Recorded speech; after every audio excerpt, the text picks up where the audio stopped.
Entrez. Comment vas-tu? Je suis venue aussi vite que j'ai pu. Tu semblais inquiète au téléphone. C'est Anthony. Ça fait une semaine qu'il est parti de la maison, et depuis il n'est pas rentré. J'ai même appelé tous ses amis, mais personne ne l'a vu. Feu, c'est pour ça que tu te mets dans un état pareil. Tu devrais être habitué. Qu'est-ce que tu veux dire? Je veux dire que ton inutile de mari est un infidèle chronique, et un habitué des escapades nocturnes. Ce n'est pas la première fois qu'il découche, et à chaque fois tu t'inquiètes toujours pour lui. Il reste mon mari après tout, et j'apprécierais que tu ne le traites plus d'inutile. Je suis ton ami et je dois te dire la vérité. Fâche-toi comme tu veux, je m'en fous. Je ne comprendrai jamais pourquoi tu l'as épousé. Tu viens d'une bonne famille. Tu es belle et en plus tu gagnes mieux ta vie que lui. Tu lui donnes tout, et qu'est-ce qu'il t'apporte?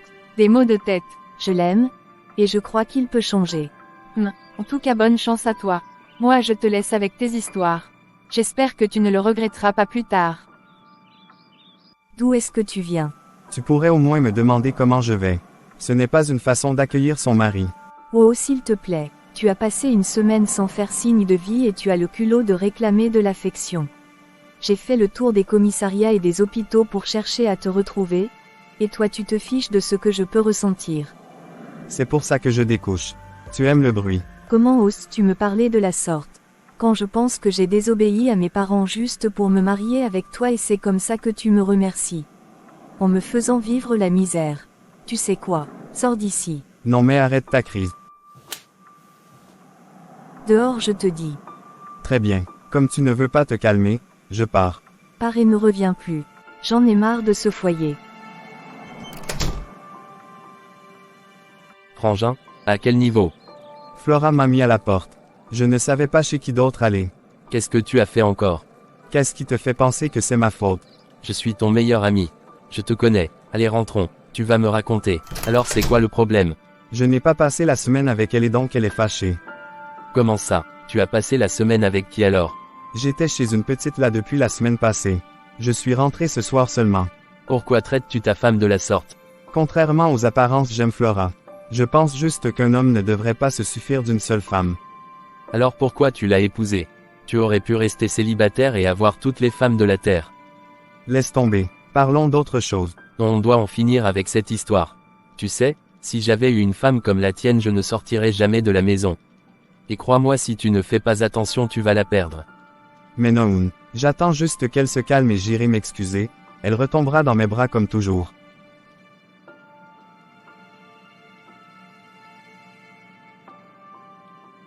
Bonsoir mon amour. J'attendais avec impatience ton retour du travail.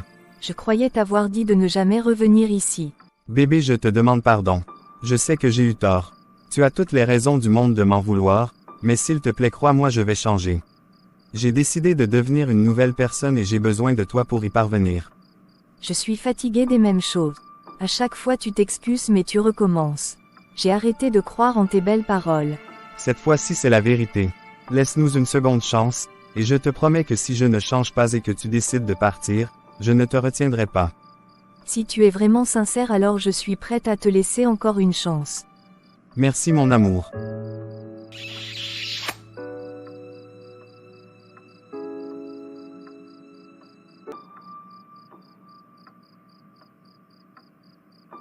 Alors, comment ça s'est passé la dernière fois avec ta femme? Écoute, tu me connais, ton ami est trop fort. Je lui ai fait mon numéro de chien battu, et elle a accepté de me reprendre. Quand tu parles de numéro, tu veux dire que tu n'étais pas sincère, c'est ça? Écoute frangin, je ne vais pas arrêter de vivre ma vie, sous prétexte que je suis marié. Je suis un homme et j'ai des besoins.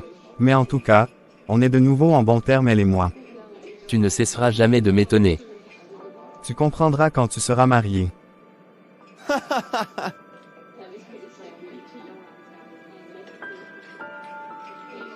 Toi, tu ne changeras jamais. Je suis sérieux. L'heure tourne, il faut que je retourne au travail.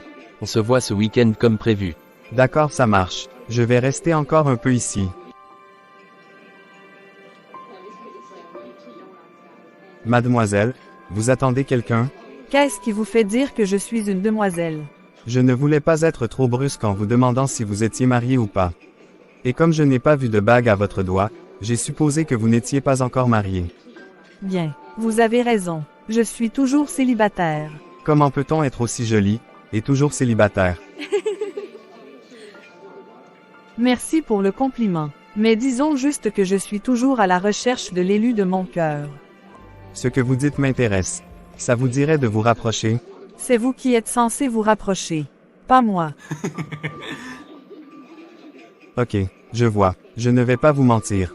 Vous me faites de l'effet, et j'aimerais mieux vous connaître. Malheureusement le temps n'est pas en ma faveur, je dois retourner travailler. Mais j'aimerais bien avoir votre numéro. Venez le prendre. C'est le 06 60 55 87 10. J'ai tellement été lobotomisé par votre beauté, que j'ai oublié de demander votre prénom. C'est Annabelle. Et vous? Je m'appelle Anthony. Merci pour le numéro. Je vous appelle ce soir. Ça marche. Ma beauté, j'étais si impatient de te revoir. J'aime que tu m'appelles ma beauté. Tu sais, je ne croyais pas vraiment que tu allais me rappeler. Mais j'ai été agréablement surprise quand tu m'as fixé ce rendez-vous. Depuis notre rencontre, je n'arrête pas de penser à toi. C'est dingue. Je t'ai dans la peau. C'est mignon, et le sentiment est partagé. Alors, parle-moi un peu de toi. Tu connais déjà mon nom, Annabelle, j'ai 25 ans. Mon travail c'est de me faire belle toute la journée, et de séduire les hommes quand je sors.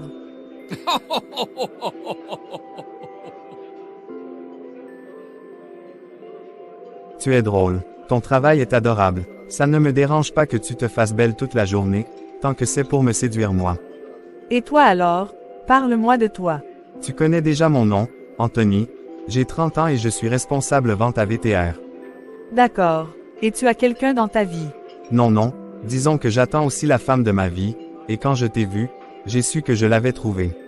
D'accord. En tout cas merci pour cette belle soirée, que tu me permets de passer.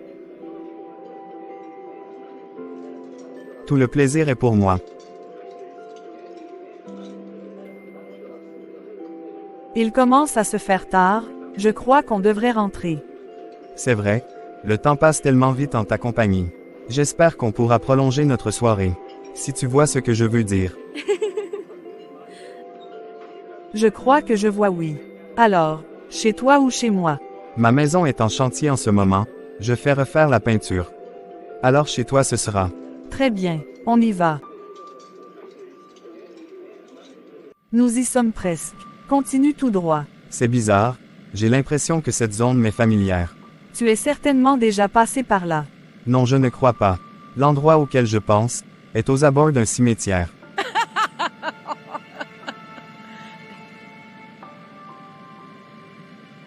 C'est quoi cette histoire? Je suis sérieux. C'est juste un sentiment de déjà-vu. Rien de bien grave. Voilà, on est arrivé. D'accord. Après vous, mademoiselle. J'ai attendu ce moment tellement longtemps.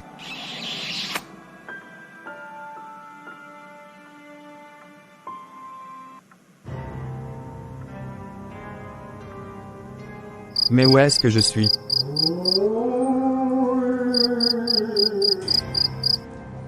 J'avais donc raison, elle m'a emmené dans un cimetière. Mon Dieu, qu'est-ce que j'ai fait?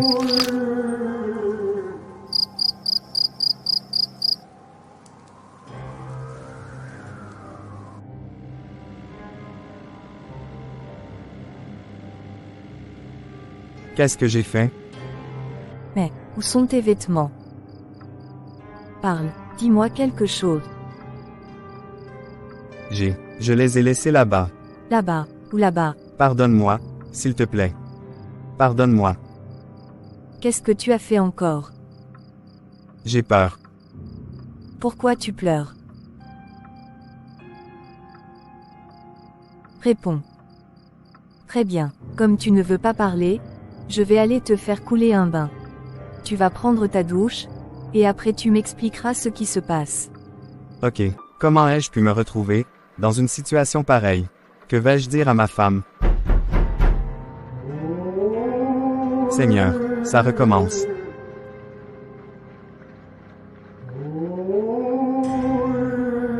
Qui cogne à la porte? J'entends des bruits de fantômes. Qui est là? Flora, est-ce que c'est toi? Mon Dieu, qui m'a envoyé? Qu'est-ce qu'il y a? Avec qui tu parlais? Ne t'en fais pas bébé. C'est rien. Mais je t'ai entendu parler. Je revisais juste ma présentation de demain. Et pourquoi tu n'es pas sous la douche? Je vais y aller. Très bien, je suis dans la chambre. Appelle-moi si tu as besoin de quelque chose. D'accord.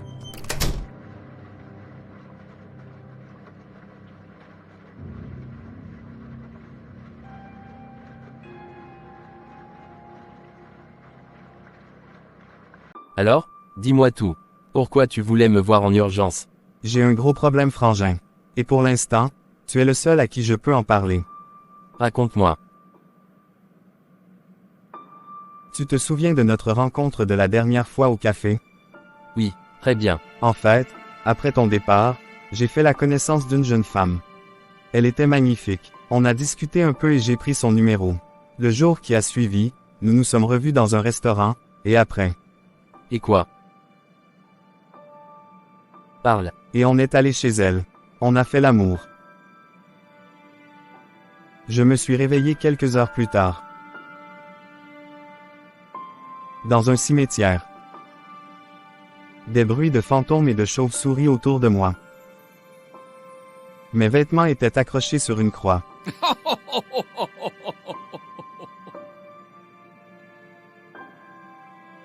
Et tu étais allongé sur une tombe.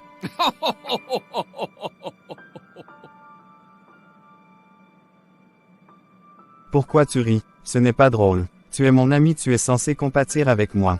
J'étais si choqué, que j'ai laissé mes habits là-bas.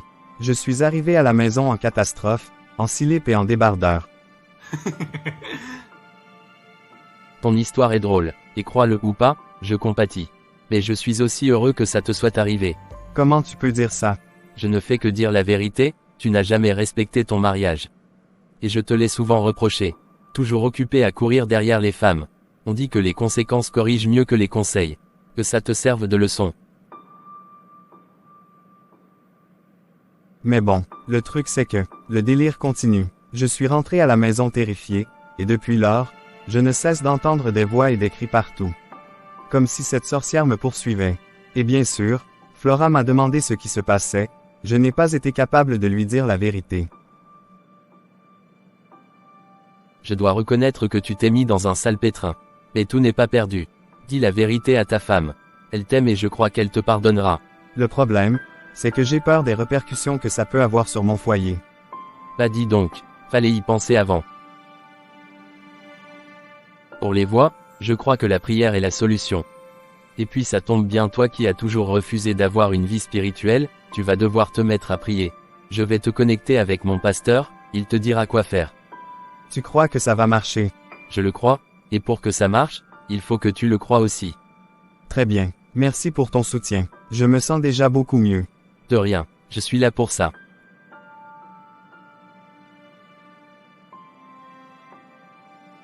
Bonsoir bébé. Bonsoir chérie. Bonne arrivée. Merci. Comment était ta journée? Bonne et la tienne. Pareil, bébé. J'ai quelque chose à t'avouer. Écoute-moi attentivement, d'accord? Qu'est-ce qu'il y a? Tu me fais peur. En fait. Mon téléphone sonne. Je te reviens. D'accord.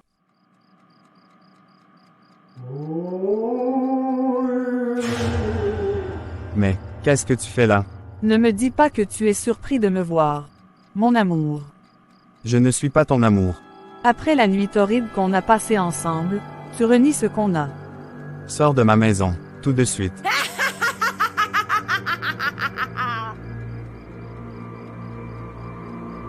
Tu penses que tu peux profiter de moi, et ensuite disparaître sans faire signe de vie.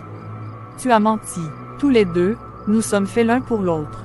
Tu as couché avec moi, ce qui veut dire que tu es désormais uni à moi. Toi et moi n'avons rien en commun. Tu m'appartiens. Je te laisse 2 jours. Pour dire au revoir à ta famille. Après ça, je viendrai te chercher pour t'emmener dans mon royaume.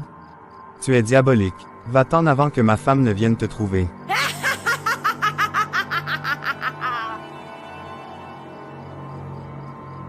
Je croyais que tu cherchais toujours l'élu de ton cœur, et que tu l'avais trouvé en moi.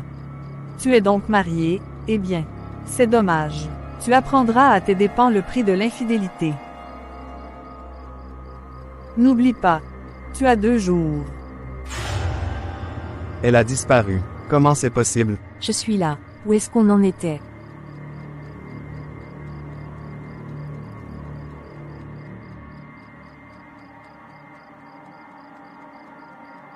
Nous sommes honorés de vous recevoir chez nous, hommes de Dieu. Je m'appelle Anthony, et voici ma femme, Flora. Que toute la gloire revienne à Dieu. Bienvenue, pasteur. Merci à vous. Je me présente. Je suis le pasteur Samuel, serviteur du Seigneur par sa grâce. Le frère Marco m'a parlé de la situation que vous traversez, et après avoir consulté le Saint-Esprit, j'ai décidé de vous rendre une visite. Bien, avant tout, nous allons prier, pour remettre cette rencontre entre les mains de Dieu. Notre Père qui est dans les cieux, nous te disons merci pour nos vies. Merci de nous avoir permis de nous retrouver dans ce lieu. Nous croyons que tu es avec nous, selon qu'il est écrit dans ta parole, que là où 1, ou 2, ou 3, sont assemblés en ton nom, tu es présent. Nous te prions de disposer de toutes choses par l'action de ton Saint-Esprit. C'est en ton nom que nous avons prié. Amen. Amen. Amen. Alors frère Anthony, dites-moi ce qu'il y a. Bien, pasteur. J'ai fait la rencontre d'une jeune femme il y a quelques jours. Ensuite. Allez-y, je ne suis pas là pour vous juger. Nous sommes allés chez elle, et nous avons eu des rapports charnels. Après ça, je me suis réveillé sur une tombe. Depuis lors, j'entends des voix de fantômes, et hier elle m'est apparue dans la cuisine. Elle m'a dit qu'elle me laisse 2 jours pour dire au revoir à ma famille. Après ça elle viendra me chercher pour m'emmener dans son royaume. Bien, pendant que vous étiez en train de parler, le Saint-Esprit me parlait. Nous avons affaire à un esprit revenant. C'est une femme qui est déjà décédée, dont l'âme est utilisée pour détruire des vies, et ramener d'autres âmes dans le royaume des ténèbres. Oui, et je suis sûr que vous n'êtes pas le premier à qui elle s'en est pris. Maintenant que vous le dites, elle m'a dit lors de nos échanges que son travail c'était de se faire belle toute la journée et de séduire les hommes quand elle sort. Elle était en train de vous révéler le plan démoniaque qu'elle avait pour votre vie. Mais notre Dieu est plus fort. Amen. Nous allons nous lever dans la prière et prendre autorité contre cet esprit méchant. Baissons nos têtes. Dieu du ciel, il est écrit dans ta parole, que nous n'avons pas à lutter contre la chair et le sang, mais contre les dominations, contre les autorités, contre les princes de ce monde de ténèbres et contre les esprits méchants dans les lieux célestes. Il est aussi écrit que tu nous as donné le pouvoir de marcher sur les serpents, et sur les scorpions, et sur toutes les puissances de l'ennemi, afin que rien ne puisse nous nuire.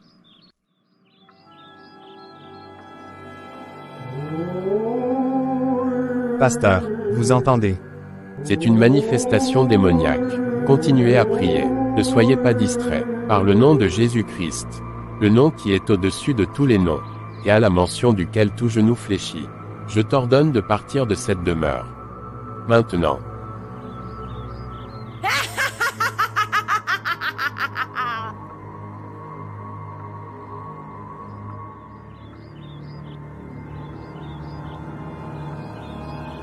C'est donc toi, esprit malin. Qu'est-ce que tu veux? Anthony, il est à moi. Non, il appartient au Créateur de toutes choses. Le Dieu du ciel. Maintenant sors d'ici. Non. Au nom de Jésus, sors. Tout est accompli. Elle est partie.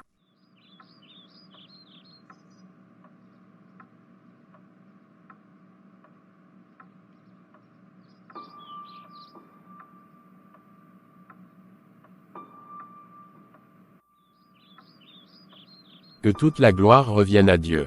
Vous savez, frère Anthony, la parole de Dieu déclare dans le livre d'Hébreux chapitre 13 au verset 4, que le mariage soit honoré de tous, et le lit conjugal exempt de souillure, car Dieu jugera les impudiques et les adultères. Lorsque vous offrez votre corps à une autre femme, alors qu'il appartient à votre épouse, vous ouvrez des portes spirituelles et vous tissez des liens avec ces autres femmes, ce qui leur donne une emprise sur vous. Vous devez dorénavant pratiquer la fidélité, car elle vous protège et protège votre femme. Pour finir, vous devez tisser une relation sérieuse avec le Seigneur. C'est lui qui vous donnera la force de résister face aux tentations de la vie, selon qu'il est écrit que c'est Dieu qui produit en nous le vouloir et le faire. Et vous, sœur Flora, vous devez savoir que le mariage est une institution que le diable déteste, car il permet aux hommes et aux femmes de vivre des relations qui honorent Dieu. Vous devez être fervente dans la prière, ainsi vous pourrez déjouer les pièges que le diable veut mettre en place contre votre mariage. La Bible dit dans Jacques chapitre 5 verset 16, que la prière fervente du juste a une grande efficacité. Si votre mari est prêt à faire des efforts pour changer, vous devez l'accompagner dans ce processus par la prière. Je crois que votre mariage a encore de beaux jours devant lui, et que si vous mettez Dieu au centre de toutes choses, tout ira bien. Je te demande pardon chérie. J'ai honte de m'être conduit ainsi. Je sais que je te l'ai déjà dit plein de fois, mais je vais changer et cette fois pour de vrai. Si Dieu nous pardonne chacune de nos offenses quand nous le lui demandons, qui suis-je pour ne pas te pardonner? Je te pardonne mon mari, et je décide de rester à tes côtés, pour qu'ensemble nous puissions reconstruire notre foyer. Merci mon amour.